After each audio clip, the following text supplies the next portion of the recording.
De volta agora com a programação.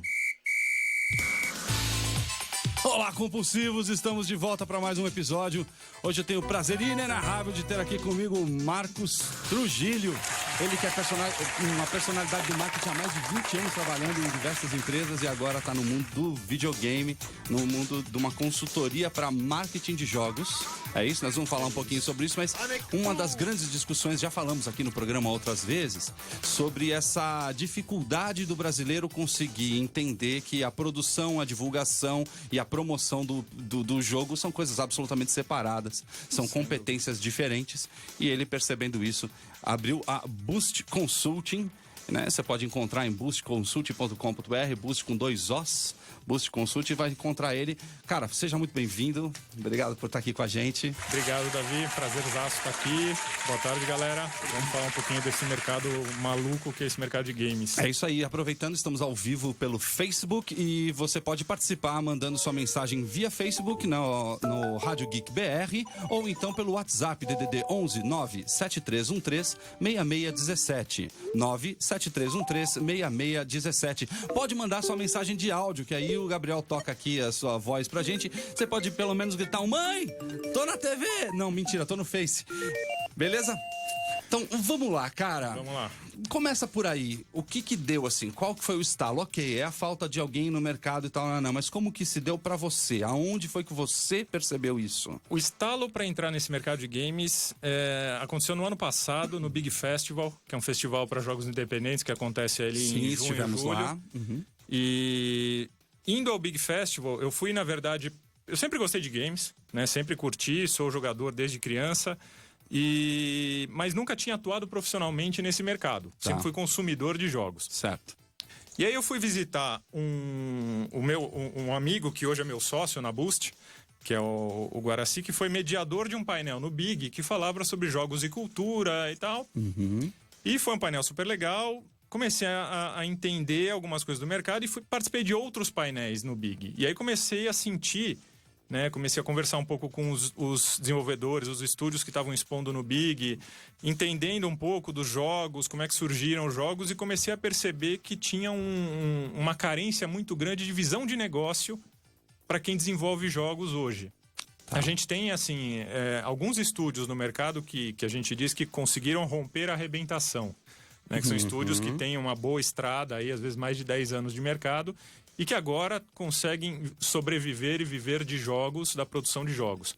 Mas a gente vê muita gente no mercado que se interessa por jogos, aprende a programar, e aí a formatação mais tradicional que a gente vê é um programador que se une a um designer, um artista, e aí eles resolvem fazer um jogo, passam ali alguns meses, às vezes anos, desenvolvendo o jogo, lançam o jogo e não acontece nada.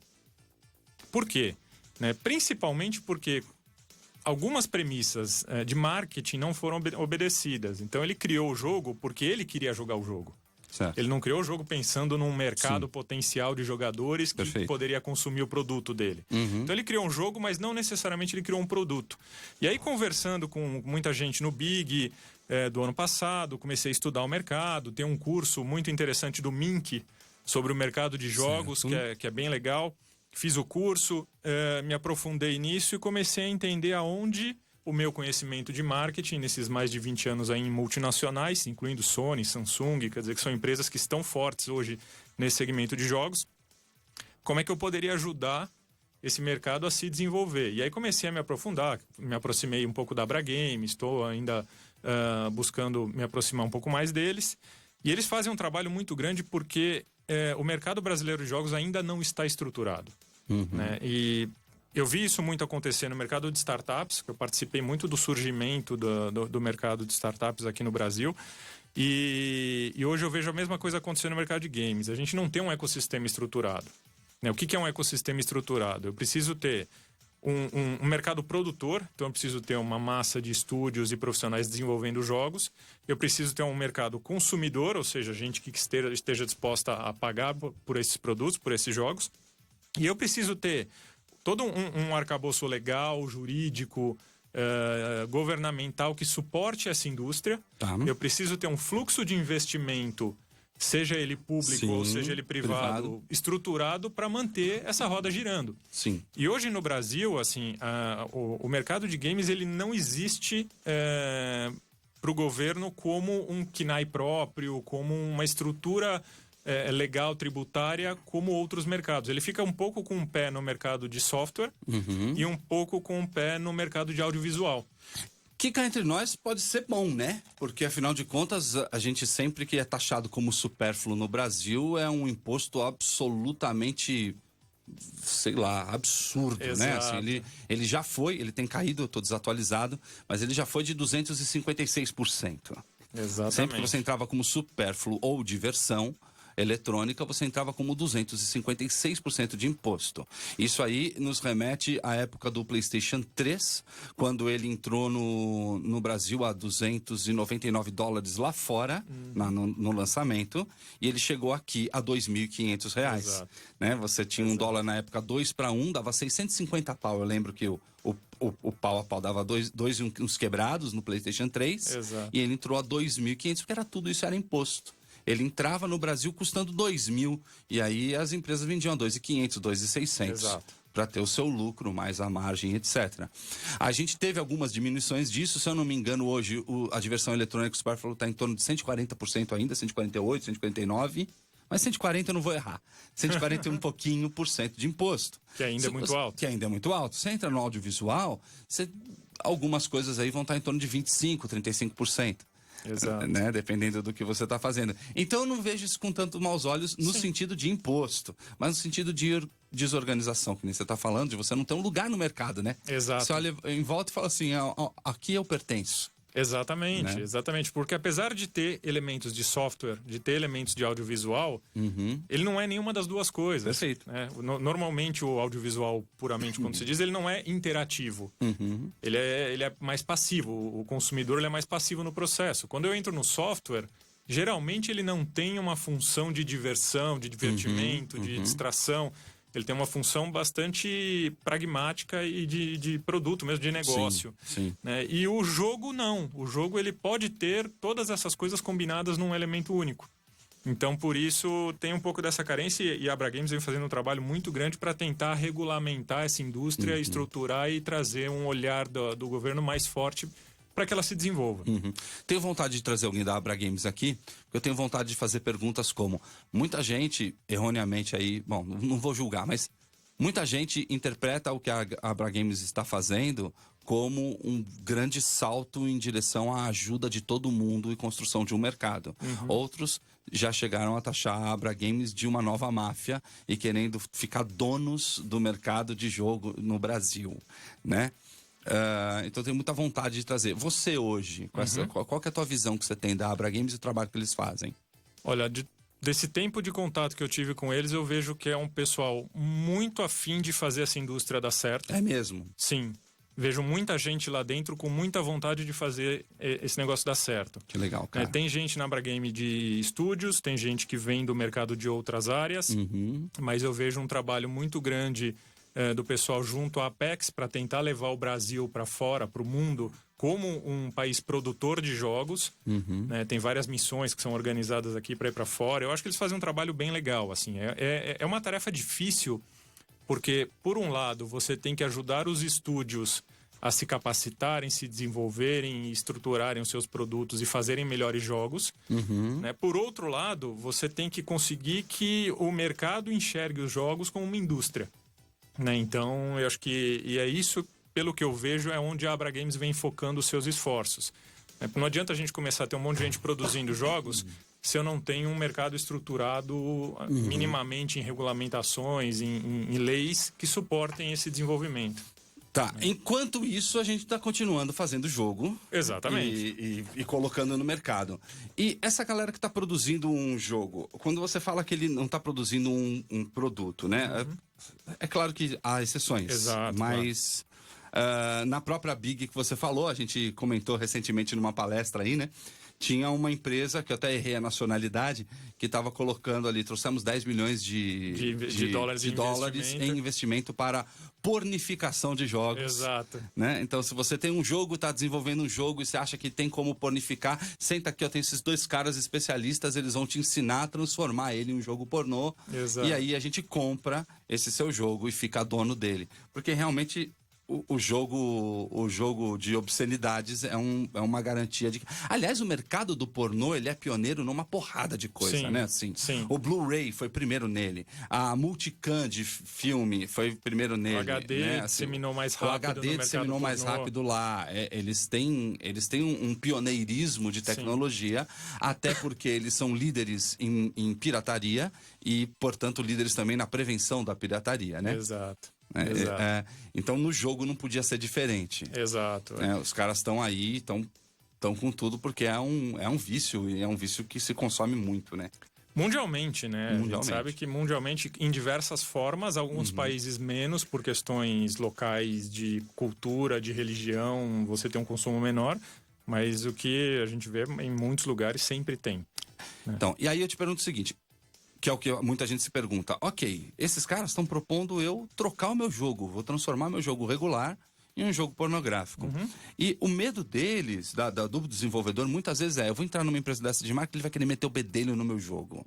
Ele vai querer mexer na minha, na minha produção, na minha cria, né? Meu filhinho, e não pode. Muita gente tem esse medo, assim, eles vão querer meter a mão no meu jogo. Como que é isso? Então, na verdade, não é bem assim, né? Por sorte, assim, eu estou trabalhando com uma empresa que está conversando com eles, né? E estou me aprofundando em entender como é essa transposição de um jogo pro universo adulto. E a gente vem conversando com eles e vem entendendo como é que funciona. E não é tão invasivo quanto parece. Na verdade, a proposta deles é mais simples. Eles querem pegar jogos normais que já tiveram algum sucesso e eles querem adultificar esses jogos. Então, eles não propõem você acabar com o seu jogo. O seu jogo vai continuar seguindo do jeito que ele é, do jeito que você imaginou. O que eles querem é que você faça uma versão adulta... Triplo X. Exato. Então, aí eles têm uma série de regras, uma série de orientações para que esse jogo tenha mais chance de ter sucesso dentro da plataforma deles. Legal. E vindo pro jogo do dia a dia, eu tô fazendo um jogo adventure, um jogo plataforma, um FPS, qualquer um, e aí eu também tenho esse medo de que quando eu chego num cara como você, numa consultoria como a sua, de falar, esse cara vai meter o bedelho no meu jogo também. Eu vou perder a posse do meu jogo, vou perder a criação. Que nem as bandas têm medo de achar um produtor, uma gravadora que manda eles se vestirem diferente, falarem diferente, se comportarem diferente. O produtor do jogo, ele tem medo de entrar numa empresa de marketing e transformar o seu jogo em produto, porque todo mundo que cria, acho que tem um pouquinho daquela coisa de assim, é o meu jogo, é o meu jeito. Existe, né? Existe. Muitos jogos nascem como sonhos. Sim. E como é isso? Assim, até quanto uma empresa como a sua, ou produtizar um jogo, pode interferir no que foi criado? A gente sempre diz que a gente trabalha com 2 premissas. A primeira delas é o nível de permissão que o estúdio vai nos dar na hora de trabalhar algum título, um produto. O quanto ele está disposto a mexer para que aquele produto tenha apelo de mercado mais forte. Essa é uma das premissas. A segunda premissa é qual é o objetivo do estúdio com aquele jogo. Eu posso ter um jogo que o cunho dele é ser uma ferramenta de inclusão social, seja uma ferramenta de disseminação cultural. Eu estava te comentando do jogo Árida, que é um jogo que fala sobre o sertão da Bahia. E é um jogo que não nasceu com um cunho puramente comercial de vamos vender e ganhar dinheiro. Ele tem um outro propósito, e aí não necessariamente ele precisa ser um jogo que vai fazer milhões, bilhões de reais ou dólares e ter milhões de jogadores. Ele precisa minimamente, e é aí onde a gente costuma atuar, minimamente pagar os seus custos e atingir os objetivos que o estúdio pretende. Se o objetivo do estúdio é eu quero ganhar o máximo de dinheiro que eu puder com esse jogo, Vai ter que mexer. Talvez ele tenha que mexer. Pode ser que não, pode ser que ele tenha Esteja construído um jogo que já prontinho. esteja pronto. Mas se não estiver, se ele não tiver construído aquele jogo com um olhar de mercado, com um olhar de qual é o meu consumidor, o que eu pretendo, como é que eu pretendo chegar nesse consumidor, o que o meu jogo tem de diferencial de outros jogos semelhantes que tem por aí, se ele não tiver isso, muito provavelmente ele não vai ter um apelo comercial. Então, o que a gente costuma fazer é isso. A gente entra, a gente entende quais são os objetivos do estúdio ou do desenvolvedor na produção daquele jogo e qual é o nível de permissão que ele nos dá. Com essas duas premissas ou decisões, a gente atua para tentar fazer com que o jogo dele tenha mais chance de sucesso na hora da publicação. Isso aí, pra você que tá ouvindo, o jogo Árida é um jogo nacional. Ele tá disponível já na Steam, chama Árida Backlands Awakening. Esse jogo é um jogo em 3D, em terceira pessoa, onde você consegue enxergar a personagem inteira, ela fica andando num cenário aqui, dá aquela impressão de mundo aberto. Ainda não joguei, então não sei se mas é aquele cenário estilo mundo aberto, e tem as diversas coisas para ela ir fazendo ali, pegando coisas, tem bastante vídeo já no YouTube, e tem a página dele mesmo dentro da Steam, para compra, com vídeos, fotos. Cara, tá bem bonitinho mesmo, cara. O jogo é muito bem feito. É impressionante, ele é um jogo de verdade. Que tem um aspecto de ferramenta cultural, porque ele teve esse propósito de levar o sertão pro mundo. E você falou que ele fez sucesso fora do país. Como tudo que o Brasil cria, fez fora do país. Eu diria nem tudo que o Brasil cria, mas nesse caso especificamente... Tudo que o Brasil cria e faz sucesso. Faz sucesso lá fora. Nesse caso especificamente, eles estão tendo um sucesso grande na Alemanha, porque eles levaram o jogo para um festival na Alemanha. E o jogo caiu no gosto do alemão. O alemão se interessou por conhecer mais sobre o sertão. O alemão gosta muito do sertão, né, cara? O alemão gosta muito do Brasil, né? Eu tenho uma filha que mora na Alemanha e eu tenho esse contato. Tanto que meteu um 7-1 e parou, né? Pois é, né? Podia ter sido 11 ali. Exatamente, né? Mas bom nem lembrar disso. Mas é isso, assim. Ele depende muito do objetivo do jogo, né? Se é um jogo para ser uma ferramenta de cultura como Árida, não necessariamente ele precisa mexer, não necessariamente ele tem que mercantilizar demais o seu jogo. Certo. Mas minimamente o que a gente entende é que o estúdio, quando ele se predispõe a ganhar dinheiro fazendo jogos, ele tem que entender as dinâmicas de mercado. Ele tem que entender que você não faz um jogo qualquer, põe numa Steam e vai ficar rico com ele. Você tem que entender, você tem que começar a analisar, por exemplo, um Free Fire, por que ele fez sucesso e por que está fazendo tanto sucesso no Brasil. Tanto que essa semana passada, o Burger King entrou com uma campanha forte dentro do Free Fire. Você entra no Free Fire para jogar, ele tem lá um cupom em que você vai na loja, né, compra o sanduíche. No cupom que sai da registradora, você vai ter um código, você insere esse código no Free Fire e você vai ganhar um bônus, um item adicional, um item gratuito lá diferenciado, que você só consegue via essa promoção. Então, assim, as marcas estão começando a olhar jogos desse tipo pelo sucesso que eles fazem. O Free Fire, inclusive, eu tô olhando aqui, vai ter um evento agora no dia 4, às 10 da manhã, com o DJ Alok e o Garena, tudo junto. A gente vai estar lá, inclusive, eu espero que você vá comigo. Opa. Te convidei, vamos lá. O Lucão aqui vai também, a gente vai fazer a cobertura, quem sabe. Estamos tentando uma exclusiva com o Alok também, para ver se ele fala com a gente. Porque o jogo está crescendo nesse nível, cara, de se associar a nomes como esses. Exato. E aí, assim, se você quer ser um Free Fire, se você quer ser um Fortnite, se você quer ser um Counter-Strike, você tem que entender o que está funcionando para esses jogos mundialmente ou no Brasil, para você conseguir atuar bem. Uma coisa que a gente diz muito a gente tem um mercado brasileiro hoje de aproximadamente 80 milhões de jogadores. Certo. Né? Muita gente que a gente conversa, muitos estúdios olham e falam: eu quero levar meu jogo global, porque eu tenho mercados gigantes como a China, como os Estados Unidos. Só que a concorrência lá fora é muito maior. Sim.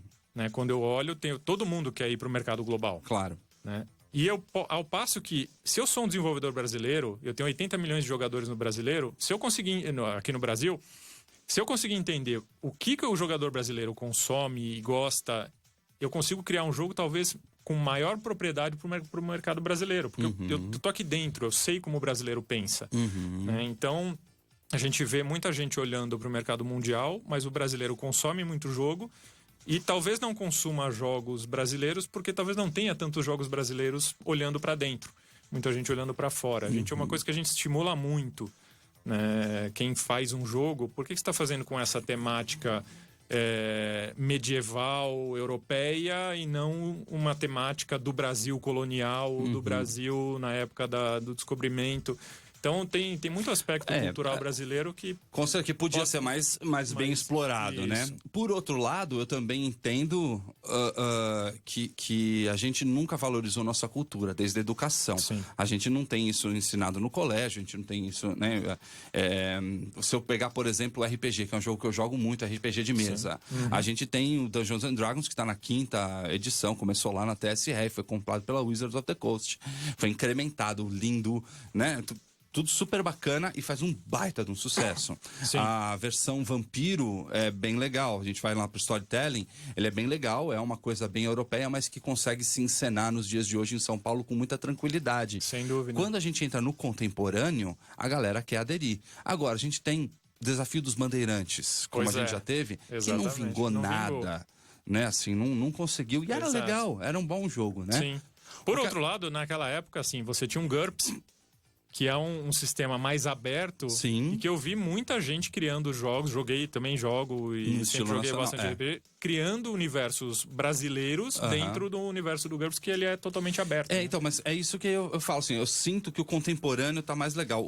O que me mostra uma tendência de que as pessoas de hoje até gostam de viver essa realidade brasileira, mas quando a gente entra no clássico, cara, eu prefiro muito mais mesmo falar de invasão viking do Sem que dúvida. falar do português matando o índio, Sim. né? Mesmo porque Sim. eu acho que dói um pouco, né?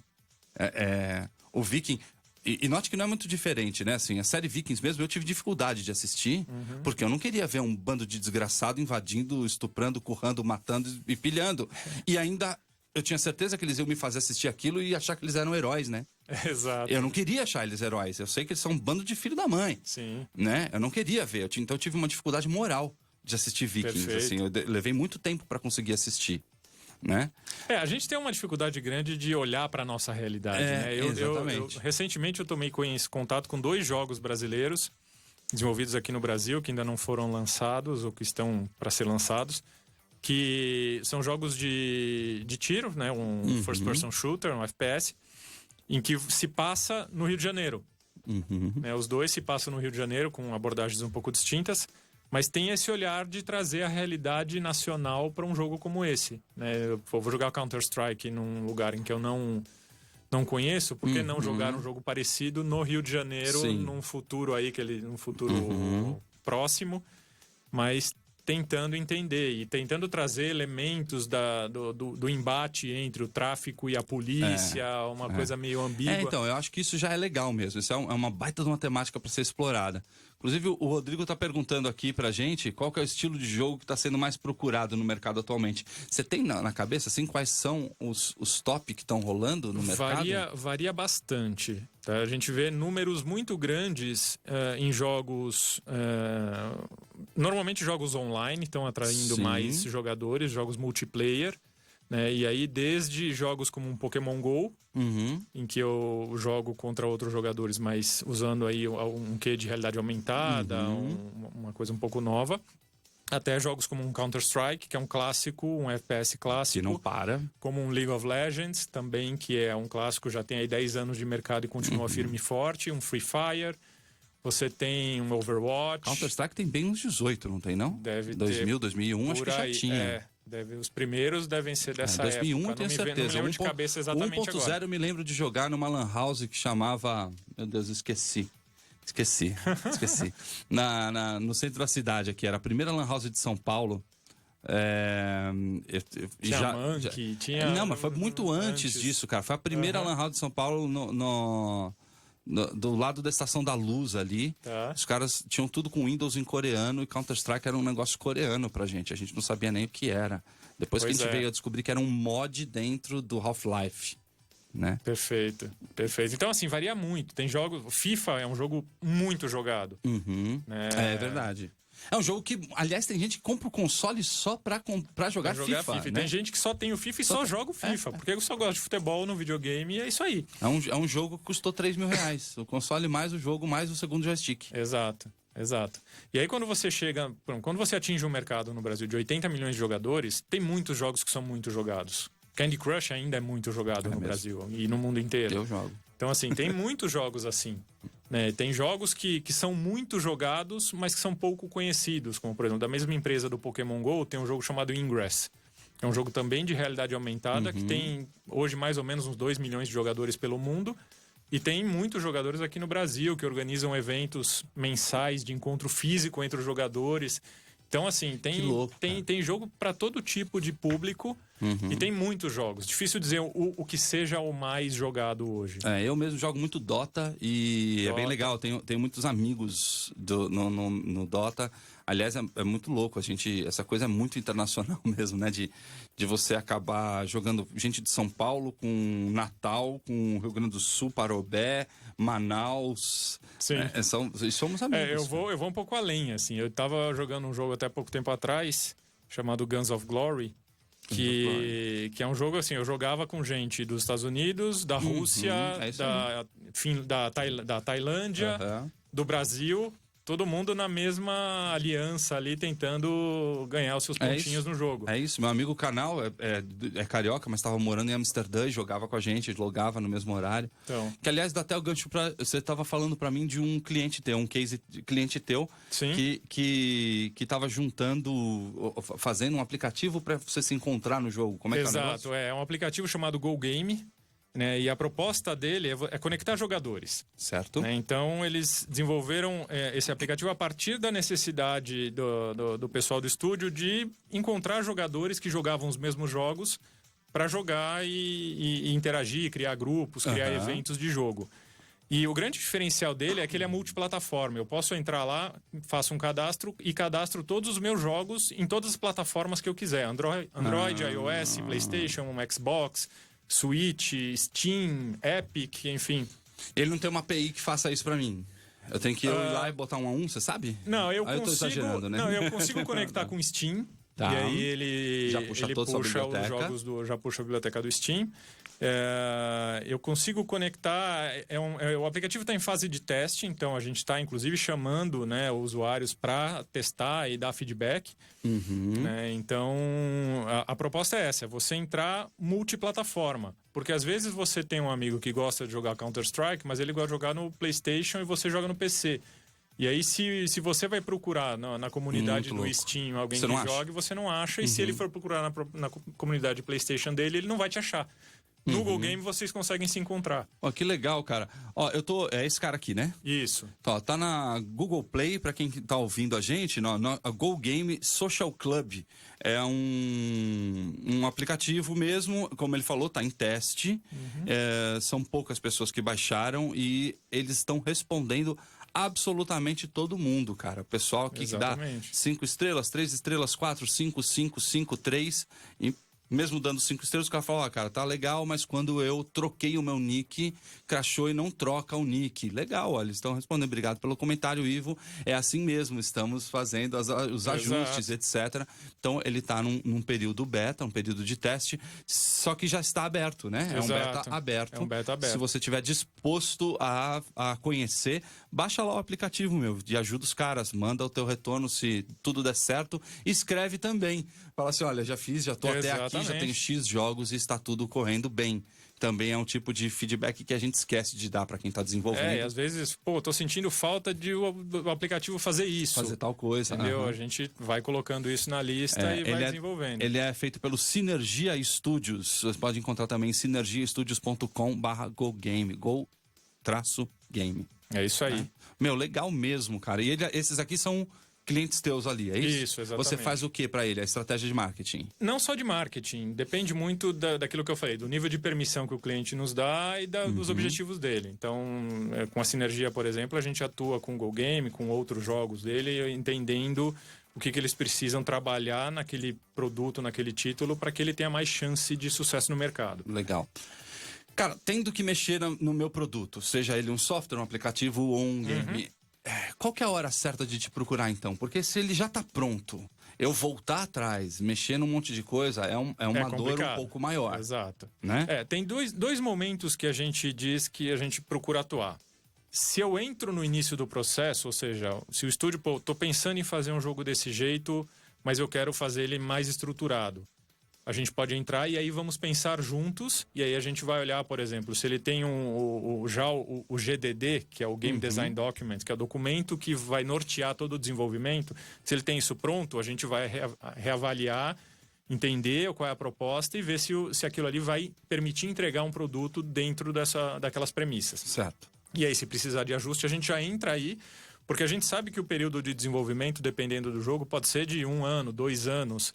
E se eu começo errado, no final de 2 anos, pode ser que todo aquele tempo, aquele esforço e aquele investimento seja jogado fora. Então, vamos tentar minimizar esses erros e criar alguma coisa mais real. Se o produto está pronto já, né, ou seja, ele já desenvolveu o jogo, mas está com dificuldade de botar ele no mercado e tal, a gente entra com um olhar mais de marketing. O que eu preciso fazer para esse jogo ter sucesso? Às vezes, é uma apresentação do jogo que eu preciso fazer para um investidor ou para um publisher, que eu preciso construir ela de uma forma que vai dar a entender que o jogo tem potencial de sucesso. E aí eu consigo que um bom publisher abrace o meu jogo e vamos juntos para o mercado. Certo. Ou então, a gente ajuda a traçar estratégias de marketing. Pô, será que vale a pena eu entrar com um marketing só puramente orgânico? Às vezes o jogo tem um apelo muito diferente que simplesmente jogar ele no mercado vai fazer com que pegue fogo. Né? Então, depende muito. Então, a gente atua ou no início, na preparação do projeto, ou quando o produto está pronto, com aspectos mais mercadológicos mesmo, de marketing, para estruturar uma campanha de lançamento, ou uma campanha de relançamento, se for o caso. Ou uma estratégia de atração de usuários. Enfim, depende muito do objetivo que tiver. Bacana. E quanto custa isso para o jogo? Vocês recebem por porcentagem do faturamento? O cara vai ter que desembolsar uma grana e pagar? Tem todos esses modelos? Pro cara que tem um jogo, está desenvolvendo um jogo, né? Eu tenho alguns alunos na escola que estão desenvolvendo. E vai chegar essa hora aí. A gente tem... normalmente, os nossos projetos, a gente avalia o escopo, né, do que precisa ser feito. E aí, dentro do que precisa ser feito, a gente vai estipular um período de trabalho e dentro desse período de trabalho isso vai gerar um custo. A nossa remuneração, a gente estruturou ela e a gente é bastante flexível nisso, porque a gente vê diferentes modelos de negócio nesse mundo de jogos, né, e a gente é bem flexível, mas, grosso modo, a gente trabalha com uma parte da remuneração. A gente define um preço para o projeto, né, que pode variar aí partindo aí de uns R$2.000, né? A gente define esse preço do projeto e isso é pago em alguns momentos. A gente divide isso para facilitar para o nosso cliente. Uma parte é paga na entrega do projeto, quando depois que a gente sentou, avaliou e definiu os parâmetros, as premissas e a nossa proposta do que precisa ser feito. Né? Uma parte é na publicação do jogo, se o jogo ainda for ser publicado. E uma parte é participação nas receitas até fechar aquele valor que a gente definiu. Então eu não vou ficar amarrado no jogo ad eternum. Você não vira um sócio do jogo, o cara não e perde uma fatia do bolo. Exato, e nem essa é a nossa proposta. A nossa proposta é ajudar o cara a desenvolver o jogo dele, botar no mercado e ter sucesso com aquilo. Excelente. E aí a gente vai ter o nosso produto, fechou nossa participação, acabou. Excelente. O Matheus Manhese está escrevendo pra gente aqui e está falando assim... fazer uma pergunta, não? Essa coisa multiplataforma e multiplayer não fica desvantajoso para os consoles, já que o PC tem um controle e uma mecânica de movimento que desempenha melhor? Vou trocar isso para marketing. Essa é uma dúvida de muita gente. A galera não quer entrar no multiplataforma porque acha que é sacanagem você no joystick versus mouse. Essa é a... Depende... É isso, né, Matheus, que você está falando? Depois confirma aí pra gente. Né? Depende muito do jogador. Assim, eu lembro muito bem, assim, alguns anos atrás, que a gente ia na casa de um amigo nosso jogar RPG, e o irmão dele, que na época tinha uns 6 anos, você mais nerd ou também, menos, então. sou completamente. E o irmãozinho dele, que tinha 6 anos, adorava chamar a gente pra jogar Tekken, e ele batia em todo mundo, com os 6 anos dele, com um controle de PlayStation, e aí ninguém conseguia ganhar do moleque. Então, assim, tem gente que se adapta muito bem com joystick, tem gente que se adapta melhor com teclado e mouse, tem gente que já tá mandando muito bem usando o celular para jogar Free Fire, por exemplo. Tem mesmo. Então, tem espaço para todo mundo. O que a gente percebe, nos estudos que a gente vem fazendo, assim, jogos multiplayer, a grande vantagem que alguém pode ter é o tempo de dedicação de jogo para se preparar, para se estruturar. Em alguns casos, tem jogadores que investem muito dinheiro no jogo para conseguir itens diferenciados que dão vantagens competitivas. Mas treinamento, dedicação, isso é o que faz geralmente a diferença. Tanto que os esportes vêm crescendo por causa disso. Porque eles estão cada vez mais se profissionalizando, os jogadores estão cada vez mais se estruturando. Jogadores hoje fazem preparação física, fazem preparação psicológica, fazem preparação técnica para melhorar o seu desempenho no jogo. Então, não diria que os consoles, o PC tem vantagem sobre os consoles, ou os consoles têm vantagem sobre o PC, depende muito de como o jogo é estruturado. Cara, eu tenho mais um monte de pergunta. Eu queria saber o que dá mais dinheiro, se é o jogo casual ou o jogo hardcore, quais são os elementos necessários para o meu ouvinte que é desenvolvedor, o que ele precisa colocar no jogo para ter certeza que ele está seguindo no caminho certo, ou quais as perguntas que ele tem que se fazer no jogo para colocar ele no caminho certo. Tudo isso depois do intervalo comercial. A gente volta daqui a pouco. Você está na Rádio Geek, apaixonados pelo que fazem.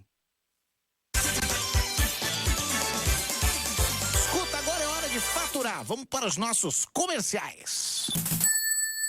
WhatsApp da Rádio Geek 11 97313 6617. Tá rodando já esse? Beleza, então. Eu sou Tadeu Terra, apresentador do Covil de Monstros. No nosso programa nós falamos sobre escultura e tudo onde ela está inserida. Toda semana recebe um convidado aqui falando um pouco da sua história, sobre sua carreira, modelagem, prototipagem e tudo onde a escultura está inserida.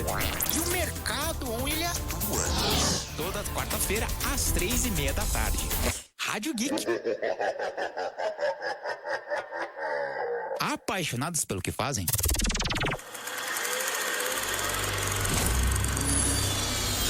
Você já pensou em estudar cinema? A hora é agora. O Instituto de Cinema conta com mais de 100 cursos que cabem no seu bolso e na sua rotina. Aprenda sobre direção, fotografia, roteiro, edição e muito mais. Você ainda tem acesso a monitorias especializadas, equipamentos profissionais e produz 2 curtas-metragens prontos para concorrer em festivais. Saiba mais em institutodecinema.com.br. A edição de setembro da revista Mundo dos Super-Heróis traz na reportagem de capa a superpoderosa Mulher Maravilha. Tem tudo sobre a heroína que volta aos cinemas com o melhor dos anos 80, os bastidores do filme Diana vs Mulher Leopardo, a aposta da volta das Amazonas nas HQs e muito mais. Essa edição vem ainda com 27 cards colecionáveis com a evolução do visual da heroína desde 1941 até hoje. E mais, Marvel Fase 4, o Imortal Hulk, Batman do Futuro, easter eggs do Homem-Aranha. Encontre a sua na banca ou livraria mais próxima ou ligue 0800 888 8508 ou acesse europanet.com.br. Olá, eu sou o André Fauri. Vim aqui contar uma notícia muito legal pra você. Você gosta de jogos? Você trabalha com jogos? Ou você já pensou em trabalhar com jogos? Está disponível o meu novo curso Lucre com Games. Todas as dicas e truques que você precisa saber para fazer dinheiro com um jogo digital. O curso é dividido em 4 módulos. Introdução, jogos premium, jogos freemium e jogos free to play. Acesse agora www.lucrecomgames.com.br para transformar o seu sonho em uma profissão. www.lucrecomgames.com.br. Venha conhecer o Império do Ar-Condicionado. Trabalhamos com todas as marcas que você precisa para sua casa ou sua empresa. Acesse impériodoar.com.br e peça um orçamento através do e-mail impériodoarcondicionado@yahoo.com.br ou pelo WhatsApp 11 94036 6603. Especializados em ar-condicionado e limpeza de duto via robótica. Império do Ar-Condicionado 11 94036 6603. Aí, de volta agora com a programação, hein, bicho? Estamos de volta e vamos falar mais um pouquinho sobre jogos.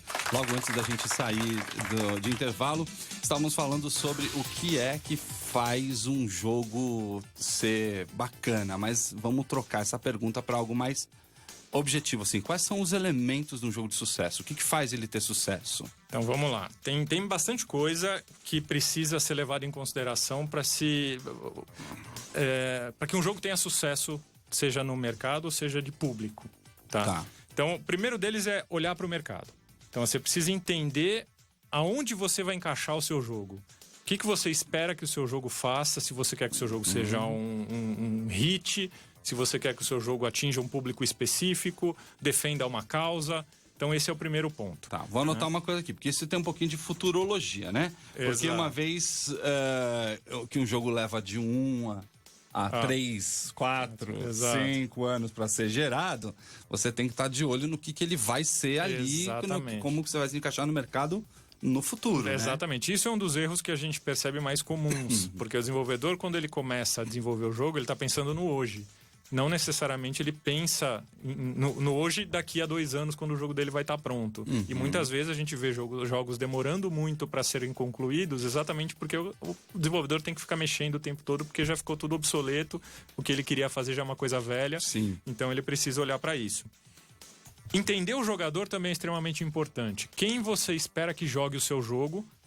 E aí entender o que essa pessoa consome hoje em jogos. Quais são os jogos que esse público tá jogando, que jogos estão fazendo sucesso, que jogos estão conseguindo ser rentáveis, estão gerando receita. Então isso é bastante importante. E aí, entendendo isso, escolher um segmento é muito importante. Hoje em dia você dificilmente vai conseguir fazer um jogo que todo mundo vai jogar. Claro. Então você tem que, se você quer fazer um FPS, vai entender o que os consumidores de Counter-Strike, o que os consumidores de Call of Duty, o que os consumidores desse tipo de jogos estão buscando. Sim. Independente de ser um jogo de Segunda Guerra Mundial ou ser um jogo no espaço futurista. Mas ele está buscando alguma coisa nessa sensação de primeira pessoa que outros jogos não estão entregando para ele. Né? E aí buscar referências em jogos parecidos e em outros produtos semelhantes no mercado. Então, assim, vai estudar, vai buscar referência, pesquisa, vai entender se ninguém fez o que você está querendo fazer. Às vezes, você está fazendo um jogo que acabaram de lançar um jogo igual, que você vai perder tempo se você seguir em frente. Aí você precisa mudar ou aborta o projeto, enfim. Aí depende do que você quer. Mas buscar referências é extremamente importante. E isso acontece, né? A gente tem exemplos de grandes, como, por exemplo, um Fortnite e um PUBG. Né? Os dois foram sucessos num momento, mas o Fortnite... Estão disputando ali. Mas o Fortnite realmente mastigou o PUBG no mercado, né? Assim, mas disputaram durante muito tempo. Exatamente. Né? Então, assim, é sempre um risco. Então, estude, tente se antecipar a concorrentes e tudo mais. Aí, a partir daí, outra coisa extremamente importante, identifique os diferenciais claros do seu produto. Muitas vezes a gente conversa com desenvolvedores e pergunta, me fala um pouco do seu jogo. E ele fala, meu jogo é um Fortnite, mas com algumas coisas diferentes. Então, você já está perdendo, porque você já está comparando o seu jogo com o Fortnite, que já é um sucesso, já é um hit, e dificilmente você vai ter alguma coisa que realmente seja muito melhor do que o Fortnite. Sim. Então, comece descrevendo o seu jogo e o que ele tem de diferente. Vai entender, se o seu diferencial é ser um Fortnite, mas que se passa na Idade da Pedra, por exemplo, então, meu jogo é um jogo multiplayer que se passa na Idade da Pedra e hoje não existem jogos na Idade da Pedra. E aí você começa por aí o caminho. E não comparando ele com outros jogos. Então, deixa eu anotar aqui para te perguntar um outro negócio nesse caminho. Pode falar. Entender o diferencial é extremamente importante. Né? Aí, testar o jogo é muito importante, mas testar de forma estruturada, não simplesmente levar o jogo para uma rodinha de desenvolvedores e falar, galera, joga aí e me diz o que você acha. Não. Vai lá no que você está desenvolvendo e estrutura um roteiro de pesquisa, né? Eu preciso entender se a jogabilidade da fase tal está funcionando, eu preciso entender se o uso desse recurso ou dessa arma está funcionando, eu preciso entender se a movimentação do jogador é boa.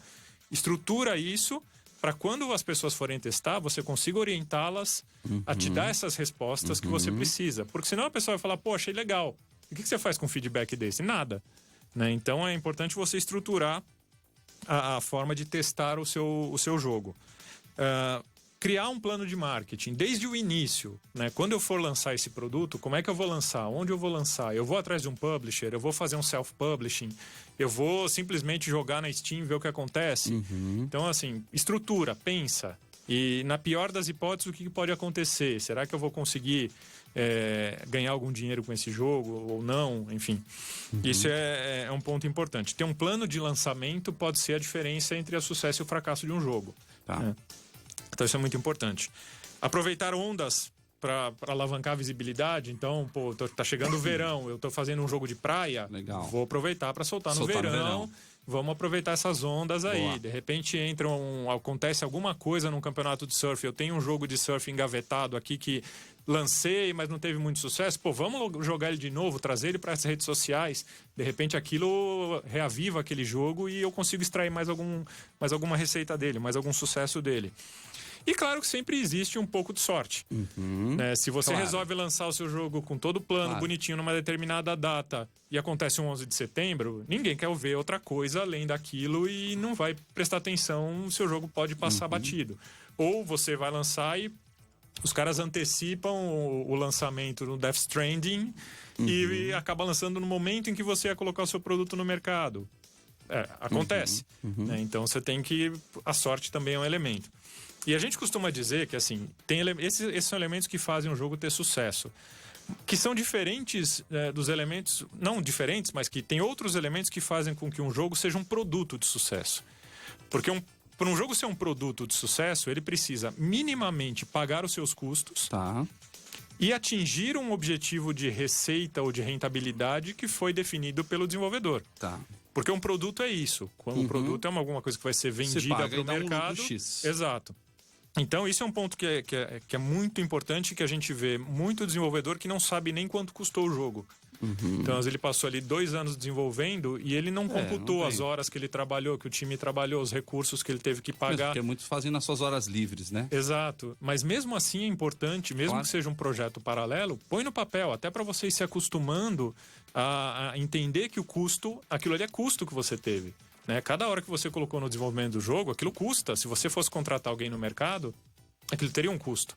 Perfeito. Então, entender o custo do jogo e aí ver o que você precisa vender daquele jogo para pagar minimamente esse custo e ter uma margem, isso é o que mostra se o seu jogo foi um produto de sucesso ou não. Você falou mais cedo aí que a grande tendência são os jogos multiplayer.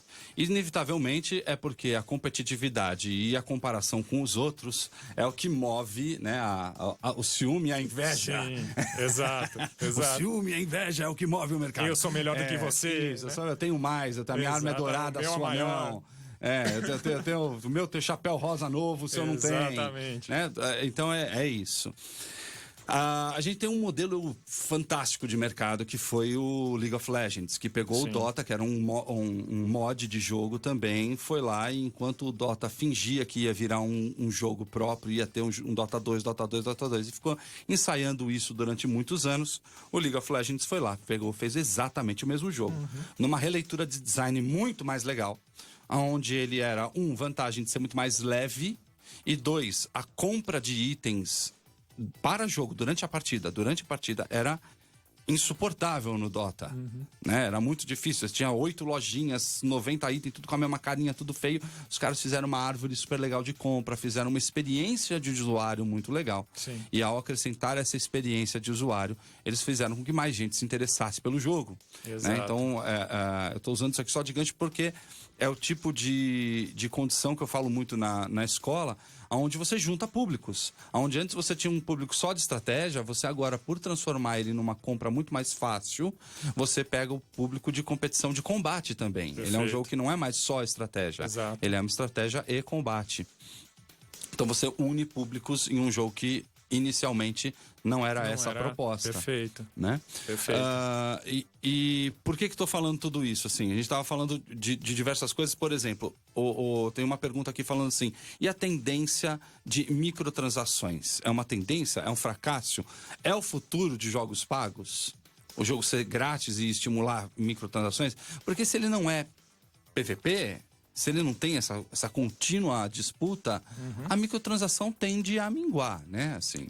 Depende, porque Eu tenho percebido que, assim, muito do que motiva uma pessoa a gastar com um jogo ou com uma compra dentro de um jogo é o benefício real que ele vai ter na sua experiência de jogo. Tá. Não necessariamente ele vai me tornar um jogador melhor do que os outros, mas ele vai me fazer me divertir mais. Mesmo porque a com maioria é aquele só jogo. cosmético, né? Exato. Raros são os jogos que te dão um diferencial competitivo quando você compra alguma então, coisa. assim, se forem elementos que vão me dar mais prazer de jogar, eu tenho mais tendência a gastar com aquilo.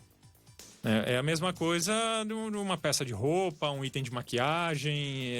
Por que eu compro essas coisas todas? Eles não vão me tornar uma pessoa melhor, mas eles vão me fazer sentir melhor no ambiente em que eu quero me inserir. Tá, boa comparação. Então, assim, se eu consigo entender o que motiva o meu jogador, ou o que faz com que aquele jogador do meu jogo se divirta mais, ou extraia mais prazer, mais diversão, mais resultados positivos do jogo, ali eu tenho um gancho bom para transação. Se é microtransação ou não, eu acredito que o mercado dos jogos AAA, em que você só paga para ter o jogo, vai continuar existindo por um bom tempo, se é que ele vai desaparecer em algum momento. Você tem os jogos por assinatura, que começam a aparecer aí, como um Google Stadia, um Microsoft xCloud, você tem Apple Arcade, em que você vai pagar uma assinatura e dificilmente você vai querer ficar pagando mais coisas ali. Você pode ter um interesse se você quisesse se diferenciar naquele jogo, e aí é uma outra história.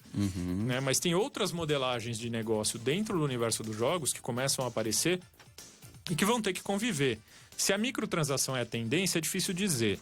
Ela vem aparecendo e tem jogos que usam não só para você ficar com um personagem mais bonitinho, mas também para te ajudar a passar de fase. Às vezes tem jogos, tem um jogo que eu joguei outro dia que chama Gardenscapes.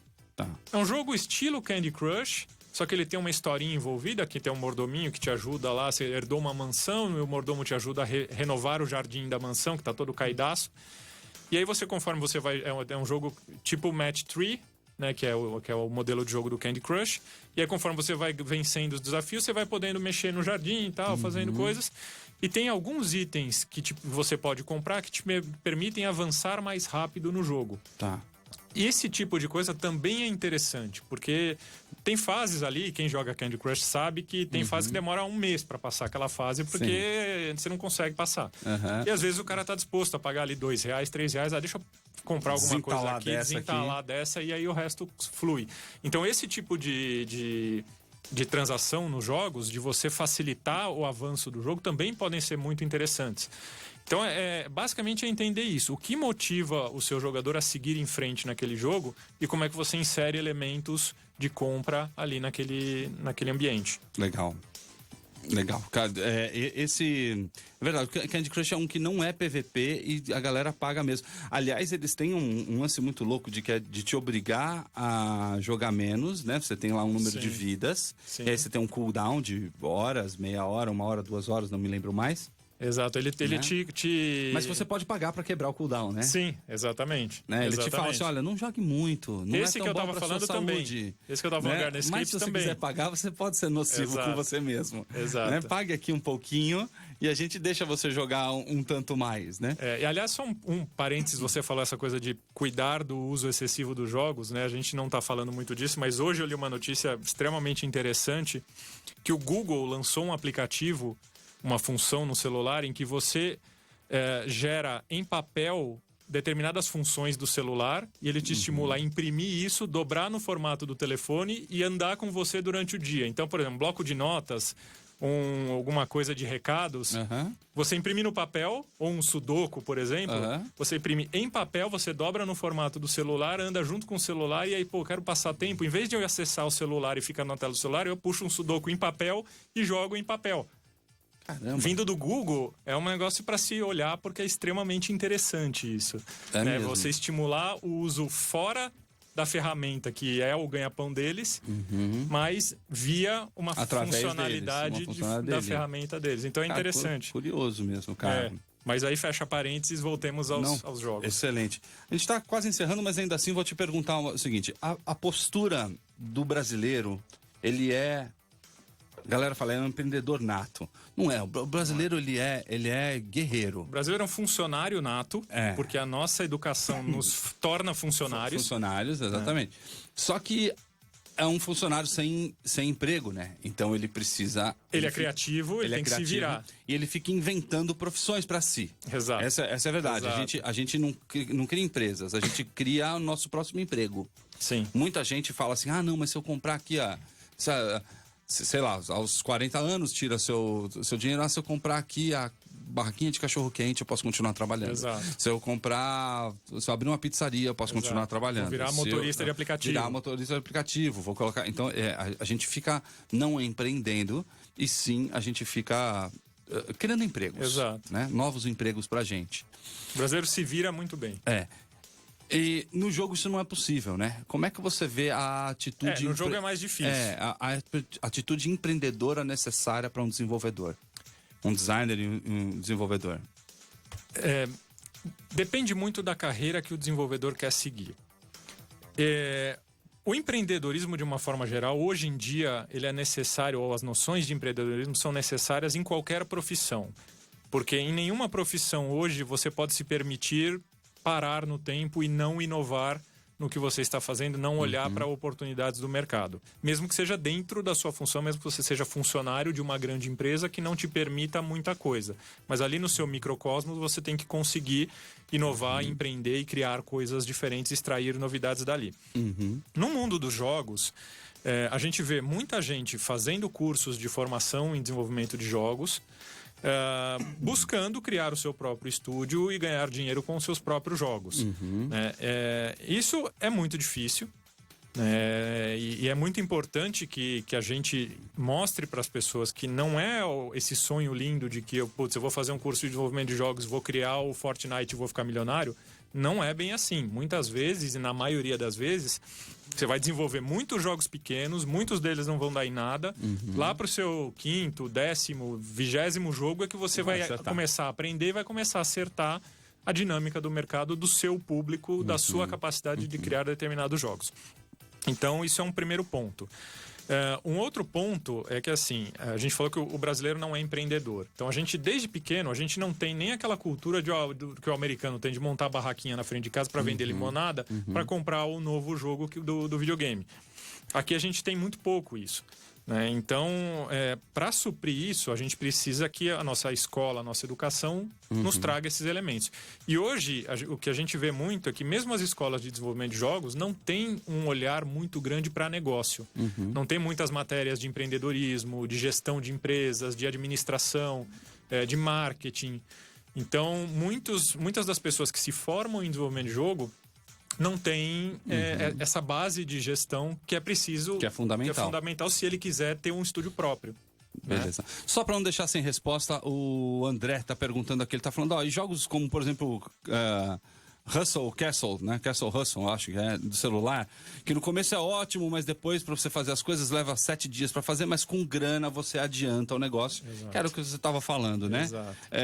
E aí o cara vem com um exército gigante e tira completamente a graça da experiência dos outros, até raiva. Sim. Né? Assim, isso é um nicho, né? Pra não deixar de sem resposta, isso é um nicho. Tem jogo que é assim mesmo, é o famoso pay to win que a galera chama, Exato. né? Exato. E é isso, sim. E essas empresas, elas têm uma dinâmica muito interessante. Que eu percebi muito, esse jogo que eu comentei, o Guns of Glory, ele é muito assim. Essa pegada. Só que eles criam todo um ecossistema em volta do jogo para garantir que as pessoas queiram jogar, para que aqueles que gastam muito no jogo continuem gastando. Porque se eles tiverem uma dinâmica de jogo em que, como só ele ficou colocou, quem paga. só ficou quem paga, eles perdem muitos jogadores, porque eles precisam de massa. Sim.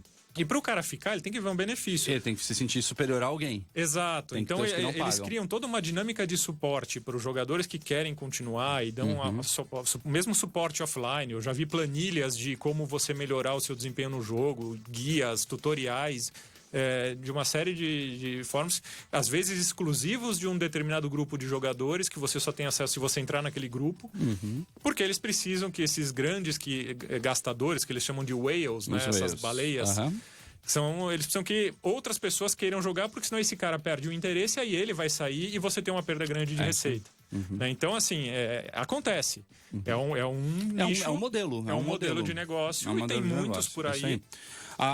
Eu tenho visto alguns jogos com uma grande estratégia, só para te responder aí, André, que é assim, eles colocam também um ranking, onde você só vai duelar com quem tá no mesmo ranking que você.